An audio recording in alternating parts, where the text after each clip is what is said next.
Hi, this is Mrs. Hornaday, and we're going to continue our study of context clues. We're going to talk about using inferences to interpret those word meanings that we're not sure of. So we need to remind ourselves what an inference is. It's a conclusion that you make based on evidence and reasoning. So what's evidence? Well, evidence are things we're going to find in the sentence, and reasoning is just your own brain power. So all you need to do is use the clues that are in the sentence. That's going to be your evidence. What specifically does the sentence say? And then your life experiences are going to be your reasoning. Okay, so what are life experiences? Well, life experiences are things you just know. You've learned throughout your lifetime. You know that trees are plants. You know that bears live in the woods. These are things that you've read about, maybe you've seen on television, maybe you've experienced these things, and so you just know them. So you use that along with the clues in the sentence to help you figure out the meaning of a new word. So let's put these things together and see if we can figure out some meanings of some new words. So let's look at this sentence. All animals share the same vital needs, such as food, water, and shelter. Okay, so you say to yourself, well, what's the word vital mean? So let's put this to the test. Let's look at a clue from the sentence. And a clue in the sentence here is that animals need food, water, and shelter. It tells us that directly. Now, what's anything that we know from experience?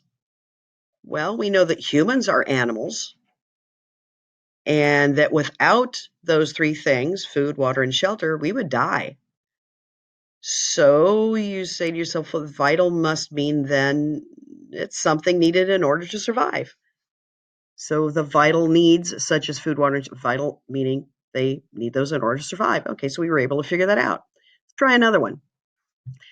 Wherever he goes, the esteemed Dr. Sanchez is applauded for his life-saving research. We're looking at that word esteemed. Okay, so what do we know from the sentence? We know that people give him applause wherever he goes.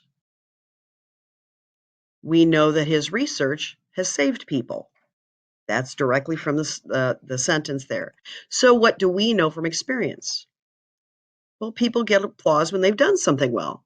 They've sung on stage and it was really great and people gave them applause, or they did an amazing shot in basketball and people all cheer for them. Okay, so we know that. So esteem must mean, if we put that together, the fact this person's getting applause and people get that for doing something well and his research has saved lives, it must mean that he's greatly admired. So it helps us to figure out what that word means. Here's another sentence. No one ever believes that particular newspaper because it is famous for printing canards. Now, I'll tell you, I saw this and I said, what does the word canards mean? It stumped me. I've never heard that word before, but I'm going to put this to the test. What are some clues from the sentence? Well, we know from the sentence that no one believes what is written in this particular newspaper. We also know that canards is something that it prints, and it sounds like they're not good because it says nobody believes them because it prints these canards. Well, if we know that, okay, what do we know from experience maybe about newspapers? Newspapers are supposed to be truthful, and the stories are only supposed to include facts. So put those things together, and a canard must be rumors or stories that are not based on facts. So that, needless to say, I'm not going to use that newspaper for any kind of evidence in any story any thing I'm going to write.